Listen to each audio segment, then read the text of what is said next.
Hello again team, it's Jess or JashiiCorrin and welcome back for another video. Today we are looking at 10 different ideas for 2-minute bullet journal layouts. This is similar to some of my previous videos on 5-minute bullet journal weekly ideas, so if you hadn't seen those ones, they are linked in the description box below. In those videos I discussed some time-saving tips, one of which is limiting the amount of materials you're using. For the purpose of the layouts that I'm setting up today, I'm using 3 main pens, so a light grey Tombow, my Papermate Inkjoy black gel pen, and the gold acrylograph pen from Archer & Olive. There will also be some other pieces of equipment I use, but again, all of those are linked in the description box. Without further ado though, let's get into setting up some layouts. The first layout we're setting up is a monthly cover page. Typically I'd set these up on the right hand side of a spread, but just so I can fit our ideas into the least number of pages possible, I've put it on the left today. To keep me honest, you can see I do have a timer here in the corner, just so you can see how I went about setting this up in under 2 minutes. To add some decoration to the pages I'm setting up in this video, I used some gold wavy lines in opposite corners. This was inspired by Coffee and Sarcasm, or Cam, over on Instagram. Hers do look a lot better than mine end up looking, but of course in setting up these pages, I was working to a deadline. There are not a lot of spreads that I use personally that only take 2 minutes to set up, but I do still like to have spread ideas that are quick to set up and still look visually effective, just for any of those times that I do need to set up my journal quickly. In terms of timing, from first to final touch of the pen, this cover page came in at 1 minute and 59 seconds. But of course, a cover page is really just for decoration. What about a more functional layout? Next we're setting up a monthly log, and this one is the vertical style as per the original bullet journal method. The nice part about this style of monthly log is that it's effectively just a list of numbers, and you can include the initial for each day of the week if you want to. I do include that in this version, but some people prefer to put in dividing lines for where each Sunday-Monday boundary is, or they might highlight the weekend on the calendar, things like that. Because we're going for a speedy layout this time, I decided just to put the initials in, but did put the weekend in gold just so it stood out. Another thing that probably would have made some of the setups a little bit quicker today would be, instead of using an acrylograph, in particular an acrylograph that I haven't washed the nib of recently, you could of course just do all of these with one black pen, or possibly use a coloured pen for any decorations. I will say though, I am consistently impressed with how quickly the acrylographs dry. And of course, if you're looking to get yourself a set from Archer & Olive, be sure to use my discount code JashiiCorrin10 for 10% off your order. Of course, only if you want to. In terms of timing though, this monthly log took 1 minute and 56 seconds to set up. Now, as I typically like to do in these spread idea videos, I wanted to give you multiple options for a monthly log, so I did very much try my hand at making a calendar style monthly log that you could set up in only 2 minutes. I tried literally 4 times, and the best that I could get was 2.5, so not quite a 2-minute setup, but it is quicker than a 3-minute setup, so we're going to include it anyway. I'm not going to say it's impossible to set up a full calendar grid in under 2 minutes, but it isn't necessarily a skill that I have. As I've talked about in my previous videos of 5-minute weekly ideas, one of the ways you can save time is by not using a ruler. I know that goes against pretty much everything I believe in. I love using my ruler, I love straight lines, but it does take me a fair bit of time to make sure that my ruler is lined up well with my dot grid. Doing your lines freehand does mean they won't be perfectly straight, but it can also add a nice hand-drawn element to your overall page aesthetic. Without decoration, this spread would have just fit into the 2-minute category, but I did go and spend the extra 30-ish seconds going and putting in those decorative corners. After this, we have some more functional layouts in the way of habit trackers. The easiest style of habit tracker to set up in my opinion is the vertical style, which you can see I'm setting up here. This one is very similar to the vertical style monthly log in that you just list the numbers for each of the days of the month down the side of the page, and then along the top you can either write in, or what I'm doing is putting in icons for each of the habits that you're going to be tracking. For each day, underneath the relevant icon, you then just put in a signifier to say whether you did or didn't complete the habit. For instance, in my current habit tracker, I'm using an X to indicate that the habit was completed, a diagonal slash to indicate that it was started or partially completed, and then a larger black circle to indicate when the habit wasn't completed. That's just so it stands out a little bit better on my habit tracker, so I can pay attention to when I'm consistently not getting things done. Whether that be a certain habit that isn't getting done, or a certain day where I didn't get many of my habits done.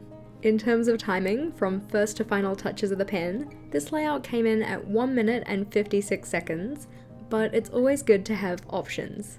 Here we're setting up another style of habit tracker, which I call the mini calendar silhouette habit tracker.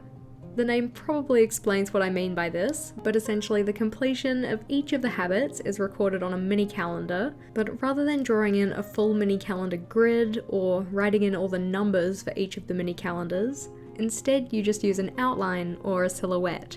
I don't fill in the habits on this one, but those would just be written above each of those mini calendars.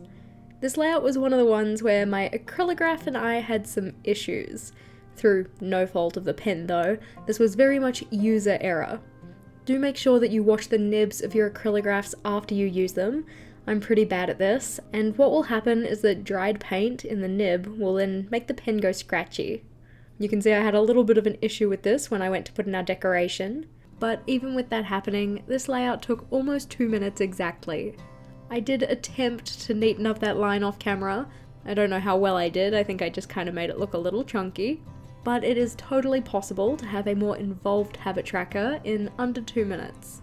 Flipping over, and we're going to be using a time-saving piece of equipment for our next layout. This one is a helix circle maker, and while it isn't essential for the layout we're making, it does make it a lot easier. You can of course just use a roll of tape or 2 circular objects that have different sizes, but what we're making on this page is a mood tracker. After putting in the decoration, you'll have seen that I used the circle maker to draw 2 rings, so one that was larger and one that's a bit smaller. I'm now dividing that ring into 32 segments, and the reason I'm going with 32 is because it's just easier to do this kind of evenly than it is to do 31. 32 is just 4 times 8, so you first cut the ring into quarters, so vertically in half and horizontally in half, and then you cut each of those 4 segments in half to give you 8 segments. And then cut each of those in half to give you 16, and then cut each of those in half to give you 32. For the additional space, I just fill it in with a smiley face, and then to fill this tracker in throughout the month, you just fill in each subsequent space with a colour or a pattern that represents your mood for the day. While I don't include one here, you might want to include a key either at the top or bottom of this page, but I think it goes to show that you can still have fun or visually interesting trackers without spending too much time on them. For the next layout we're doing, this is a monthly reflections page, and this one actually only took 1 minute and 45 seconds to set up. Of course, the sections that you include on a monthly reflection are completely up to you, but on this one we have 5 sections, so a bigger one at the top for accomplishments, and then the other 4 are roughly the same size, being for things that helped you accomplish those things that hindered your progress or work towards those things, anything you're still working on, and anything that's coming up next. So for instance, maybe one of your accomplishments was that you got to the gym 2 times a week every week of the month. Maybe something that helped you was having your friend go to the gym with you, and maybe something that hindered you going to the gym was not actually scheduling in what days you were going to. Something you could still be working on could be that scheduling process, and maybe an action step that's coming up next is trying to increase it to 3 days a week.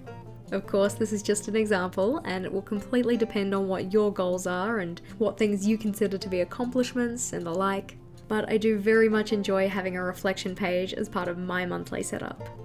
As we flip over to the next spread, just a reminder that if you like the ideas we're looking at here, but you aren't subscribed to the channel, feel free to do so. We'd love to have you as part of the team, and it means you won't miss future bullet journal ideas videos from me.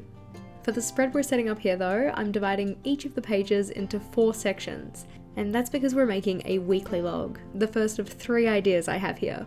Of the 8 sections, of course 7 of them are for each of the days of the week, and then the additional space could be a place for notes or something similar.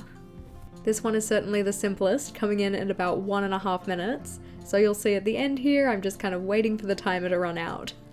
I probably could have added some decoration with those gold wavy lines again, but I decided against this because they would have obstructed the boxes. On to our 9th bullet journal layout idea, and for this one we have another weekly spread. For this one we have a space for each day of the week on the left hand page, and then the page on the right is for a running to-do list. I first went in and highlighted all of the headers, so the headers for each weekday and the header for the to-do list, and then just used my black ink joy to write all those headers in. I will say that one thing that really helped me go faster on these layouts was having a good understanding of the spacing required to split the page into certain sections. So knowing that if I want to split the page horizontally into 7 sections, each of those are going to be 5 dot grid spaces tall. Or if I want to draw a line down the center of the page, I know that that has to be 6.5 centimeters in from the side. This mainly comes from the fact that I've been using Archer and Olive journals for a while, but something that can help is a reference like a grid spacing guide. I do have a separate video on grid spacing guides and the different types you can use and how you can set them up, which, just like the other videos that are related to this one, can be found in the description box below. Of the layouts I set up in today's video, this one is certainly the one I'd be most likely to use, and I say that because it is very similar to what my go-to style of weekly spread was when I first started bullet journaling. I would of course be curious to know which of these layouts you'd be most likely to use. But flipping over, we are on to another quick weekly spread idea. In this one, rather than having the spread in 8 sections, so dividing each of the pages into 4, for this one we're dividing each page into 6 sections, so 2 columns and 3 rows on each page, for a total of 12 boxes. 7 of these are of course dedicated to the days of the week, 2 of them are going to be dedicated to decoration, and the other ones you could really do anything you wanted with them, but I've put them down as a priorities section, a meals section, and a space for reflection. This was another one of the layouts where me and the acrylograph had some difficulties together, so in terms of timing, this one did come in as being a little bit longer than 2 minutes. But only by like 10 to 15 seconds, which I'm sure if my acrylograph and I had been getting along wouldn't have been a problem. Again, it's not the acrylograph's fault, it is very much Jess's fault. She needs to make sure she's washing out the nibs of her pens. If you made it to this point in the video, then chuck a star emoji in the comments below. But for the final flip through, we have the simple cover page and vertical style monthly log, the calendar style monthly log, which took a little bit longer than 2 minutes.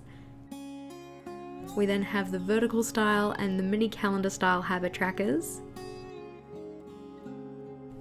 the mood tracker and monthly reflections page, the first weekly with 8 boxes,